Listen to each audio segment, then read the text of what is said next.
Little योगी। बहुत समय पहले की बात है। राजा चंद्रभान के राज्य में एक नाई रहता था जिसका नाम था छगनी। उसकी एक पत्नी थी जिसका नाम था शकुंतला।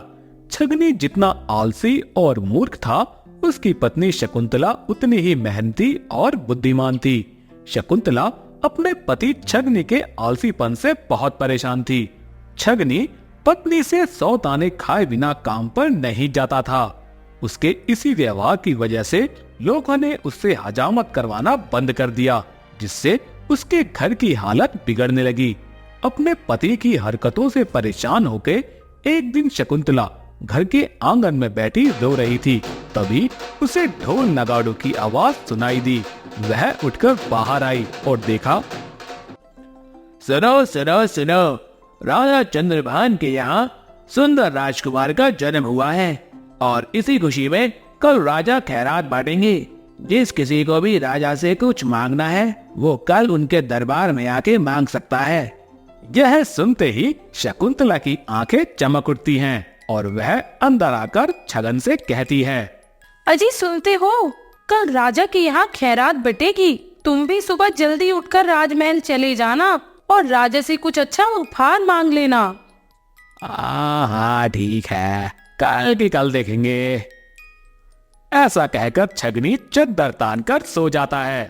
अगले दिन छगनी राजमहल जाता है और उसकी बारी आने पर राजा उसे पूछते हैं, मांगो, क्या मांगना चाहते हो? महाराज, आप जो भी अपनी खुशी से दे दे मुझे मंजूर होगा। ठीक है, मैं तुम्हें राज्य से बाहर जमीन का एक टुकड़ा देता हूँ। और फिर छगनी घर लौट आता है।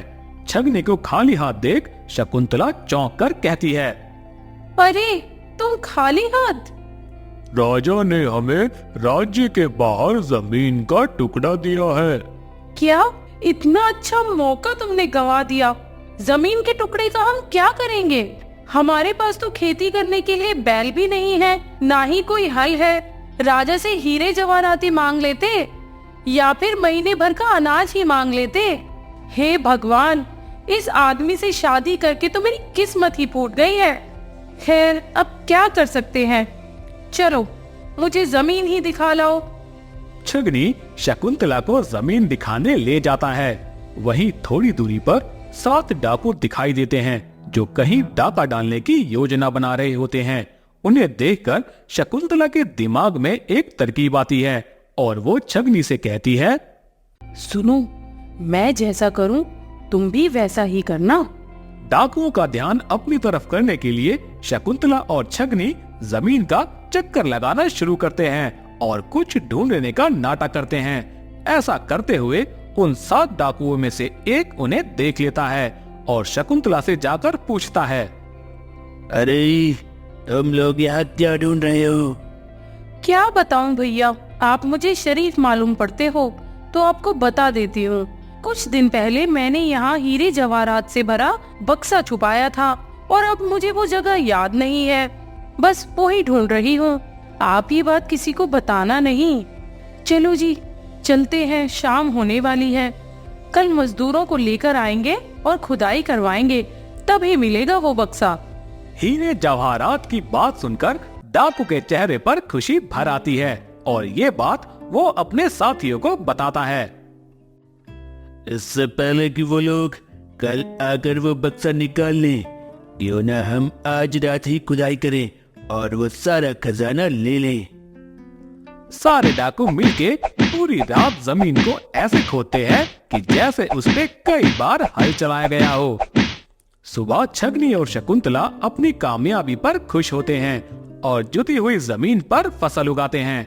फसल बहुत अच्छी होती है जिससे वो लोग अमीर बन जाते हैं और ढेर सारे सोने के सिक्के खरीद लेते हैं। जब डाकुओं को ये बात पता चलती है तो वो लोग अपना हिस्सा लेने छगनी के घर जाते हैं। अच्छा बेवकूफ बनाया तुमने, अब हमें हमारा हिस्सा दो, क्योंकि उस जमीन को हमने खोदा था। हिस्सा? कैसा हिस्सा? तुमने जमीन खोदी और खजाना नहीं मिला। मैंने ढूंढा और मुझे मिल गया। अच्छा, अगर ऐसी बात है तो हम भी अपना हिस्सा लेके रहेंगे। ऐसा कहकर डाकू वहां से चले जाते हैं, पर एक डाकू उनके घर पे ही छुप जाता है। उसे छुपते हुए शकुंतला देख लेती है। जैसे ही रात होती है, छगनी शकुंतला से पूछता है, अरे सुनो, मुझे तो बहुत डर लग रहा है। वो डाकू धमकी दे के गए हैं, हमारा सारा खजाना लूट लेंगे। अजी, आप क्यों चिंता करते हो? हमारा खजाना बिल्कुल सुरक्षित है। मैंने हमारा खजाना एक पोटली में बांधकर बाहर नीम के पेड़ पर लटका दिया है। किसी को शक भी नहीं होगा। छगनी और शकुंतला की ये बातें छुपा हुआ डाकू सुन रहा था, और जैसे ही छगनी और उसकी पत्नी सो गए, वह दबे पांव उनके घर से निकला और अपने साथियों को बुला लाया। साथियों, मुझे पता चल गया है उस चालाक औरत ने सोने के सिक्के कहाँ छुपाए हैं। तुम सब मेरे साथ चलो। दिन निकलने से पहले हमें वहाँ से सिक्के लेकर आना होगा। और फिर सारे डाकू नाई के घर के बाहर लगे नीम के पेड़ के पास पहुंच जाते हैं। अंधेरे में उन्हें नीम के पेड़ पर कुछ लटका हुआ दिखाई देता है, और उन्होंने सोचा कि यही सोने के सिक्कों की पोटली है। लेकिन उन्हें क्या पता था कि नाई की पत्नी ने उन्हें फिर से बेवकूफ बनाया है। दरअसल नाई की पत्नी जानती थी कि नीम के पेड़ पर मधुमक्खियों का छत्ता है। अब जैसे ही पहला डाकू पेड़ पर चढ़ता है, मधुमक्खियों का छत्ता हिल जाता है और कई मधुमक्खियां उसे पीछे काट लेती हैं। वह डाकू बार बार पीछे हाथ करके खुजलाता है। नीचे से कुछ साफ दिखाई नहीं देता, और उसके साथियों को लगता है वह लालच में आकर अपने पीछे वाली जेब में सिक्के भर रहा है। कहीं पहला डाकू सारे सिक्के ना ले ले, यही सोचकर बाकी के डाकू भी पेड़ पर चढ़ने लगते हैं, और उनमें से किसी एक का हाथ छत्ते में जा लगता है।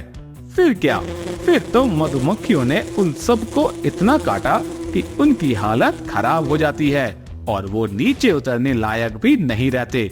उनकी हालत खराब हो जाती है और गिरते पड़ते दुम दबाकर भाग जाते हैं। नाई की पत्नी छुपकर ये सब देख रही होती है और मन ही मन बहुत खुश होती है, और नाई से कहती है, अब ये लोग हमें कभी परेशान नहीं करेंगे। हाँ, अच्छा सबक सिखाया तुमने इन्हें। लेकिन डाकुओं को इस बार नाई की पत्नी पर बहुत गुस्सा आता है, और कुछ दिन बाद वह फिर से नाई की पत्नी से बदला लेने आते हैं। रात को नाई की पत्नी देखती है कि उसके घर की एक खिड़की खुली है और वहाँ से कुछ फुसफुसाने की आवाज आ रही है। वह समझ जाती है कि हो ना हो वही डाकू हैं। वह तुरंत अपने पति का धारदार उस्तरा लेकर खिड़की के पास छुप के खड़ी हो जाती है, और जैसे ही पहला डाकू खिड़की से घर में घुसने की कोशिश करता है, वह उसकी नाक काट देती है। वह डाकू दर्द से कराहता हुआ वहाँ से भाग जाता है। ऐसे ही वह एक एक करके 6 डाकुओं की नाक काट देती है। 7वां डाकू कहता है, भाई मैं नहीं चाहूंगा, कम से कम एक डाकू की नाक तो बची रहनी चाहिए। अब वह डाकू समझ जाते हैं कि इस चालाक औरत से बल से तो नहीं जीता जा सकता, और वह एक युक्ति लगाते हैं और महाराज चंद्रभान के पास जाते हैं और उन्हें सारी झूठी बातें बताते हैं कि कैसे नाई की पत्नी ने उनकी नाक काट दी। महाराज नाई और उसकी पत्नी को दरबार में बुलाते हैं। अब नाई की पत्नी शुरू से अंत तक सारी सच्चाई महाराज को सुनाती है, जिसे सुनकर महाराज तो क्या, पूरा दरबार हंस हंस के लोटपोट हो जाता है। फिर महाराज नाई की पत्नी की बुद्धिमत्ता की प्रशंसा करते हैं और इनाम में उसे बहुत सारा धन देते हैं। साथ ही उसे अपने सलाहकारों में शामिल कर लेते हैं और नाई को भी अपने दरबार में नौकरी दे देते हैं, और उन 7 डाकुओं को महाराज जेल में डाल देते हैं। आपको हमारी कहानी कैसी लगी?